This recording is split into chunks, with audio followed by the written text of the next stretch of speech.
अशोक सुंदरी का जन्म कैसे हुआ, आइए जानते हैं इस कहानी के माध्यम से।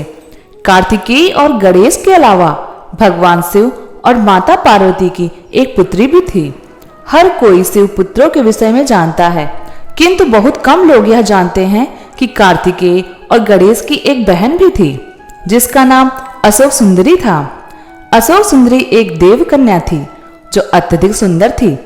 शिव और पार्वती की इस पुत्री का वर्णन पद्म पुराण में है, जिसके अनुसार एक दिन माता पार्वती ने भगवान शिव से संसार के सबसे सुंदर उद्यान में घूमने का आग्रह किया।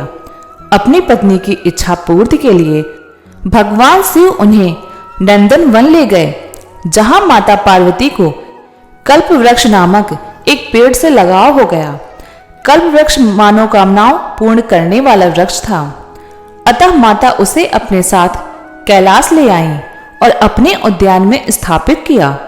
एक दिन माता अकेले ही अपने उद्यान में सैर कर रही थी, क्योंकि भगवान भोलेनाथ अपने ध्यान में लीन थे। माता को अकेलापन महसूस होने लगा, इसलिए अपना अकेलापन दूर करने के लिए उन्होंने एक पुत्री की इच्छा व्यक्त की। तभी माता को कल्प वृक्ष का ध्यान आया, जिसके पश्चात वह उसके पास गई और एक पुत्री की कामना की।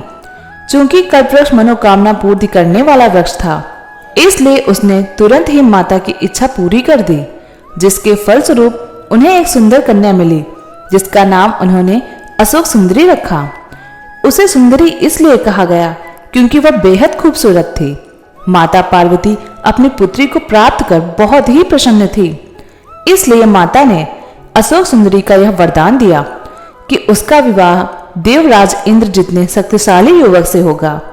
ऐसा माना जाता है कि अशोक सुंदरी का विवाह चंद्रवंशी ययाति के पौत्र नहुस के साथ होना तय था। एक बार अशोक सुंदरी अपनी सखियों के संग नंदन वन में विचरण कर रही थी, तभी वहां हुंड नामक एक राक्षस आया। वह अशोक सुंदरी की सुंदरता से इतना मोहित हो गया कि उससे विवाह करने का प्रस्ताव रख दिया। तब अशोक सुंदरी ने उसे भविष्य में उसके पूर्व नियत विवाह के संदर्भ में बताया। यह सुनकर हुंड क्रोधित हो उठा और उसने कहा कि वह नहुस का वध करके उससे विवाह करेगा। राक्षस की दृढ़ता देखकर अशोक सुंदरी ने उसे श्राप दिया कि उसकी मृत्यु उसके पति के हाथों ही होगी।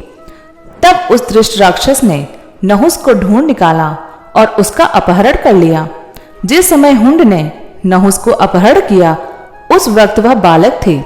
राक्षस की एक दासी ने किसी तरह राजकुमार को बचाया और ऋषि वशिष्ठ के आश्रम में ले आई, जहां उनका पालन पोषण हुआ। जब राजकुमार बड़े हुए, तब उन्होंने हुंड का वध कर दिया, जिसके पश्चात माता पार्वती और भोलेनाथ के आशीर्वाद से उनका विवाह अशोक सुंदरी के साथ संपन्न हुआ। बाद में अशोक सुंदरी को ययाति जैसा वीरपुत्र और सर्वरूपवती कन्याओं की प्राप्त हुई। ययाति भारत के चक्रवर्ती सम्राटों में से एक थे और उन्हीं के 5 पुत्रों ने संपूर्ण भारत पर राज किया था। उनके 5 पुत्रों का नाम था पुरु, यदु, तुर्वस, अनु और ध्रुव। इन्हें वेदों में पंचनंद कहा गया है। दोस्तों, अगर आपको यह पौराणिक कथा अच्छी लगी हो तो हमारे चैनल को सब्सक्राइब करें और हमारे वीडियो को लाइक करें। धन्यवाद।